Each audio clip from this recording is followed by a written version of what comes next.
আমরা এলিয়েনের সসারি করে রওনা দিলাম। আমার ভাই মাস্ক পরে নিল। রাস্তায় দেখলাম কিছু এলিয়েনের খাদ্য, কিছু ছাগলিয়েন এবং গরুলিয়েনকে কিছু মানুষ টেনে নিয়ে যাচ্ছে। আমরা আরো এগিয়ে যেতে থাকলাম। তখন পুরোপুরি গরুলিয়েনের রাজ্যে এসে গেলাম। ক্যামেরা তাক করতেই গরুলিয়েন গুলো কেমন যেন করছিল। কোনোটা গা চুলকাচ্ছিল, হয়তো লেজনার ছিল, কিংবা মাথা ঝুলিয়ে মাতালের মতন আচরণ করছিল। দেখুন কিভাবে কান দিয়ে চোখ ঢেকে ফেলে, পা দিয়ে কিভাবে মাটিতে আঁচড় কাটছিল। তারপর আমরা মঙ্গল গ্রহের টানেল দেখলাম। সেটা দিয়ে ঢোকার পর গরুলিয়েনের বিচি, পাছা, লেজ আরো স্পষ্টভাবে প্রদর্শন করলাম এবং তারা চুল নাড়ছিল। তখন আমার একটি বিজ্ঞাপনের গানের কথা মনে পড়লো। সূর্য ডাকে আমার রোদে চুল শুকাতে আসো না, তারপর আকাশ কালো করে তার বিষণ্ণ চেহারা দেখাতে থাকলো। তারপর আমি লক্ষ্য করলাম গরুলিয়ানের রাজ্যেও জাল নোট চলে। আমি অনেকটা ভীত হয়ে পড়লাম।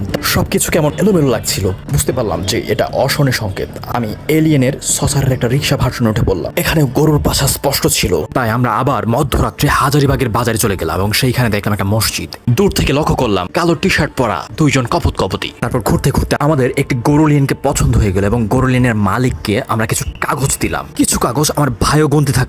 তারপর আমরা গরুলিয়ানকে নিয়ে গেলাম হাসরের ময়দানে, তো যেটাকে বলে হাসিল ঘর। তারপর আমরা হাঁটতে থাকলাম এবং মানুষ জিজ্ঞেস করছিল, উত্তরে বললাম 27।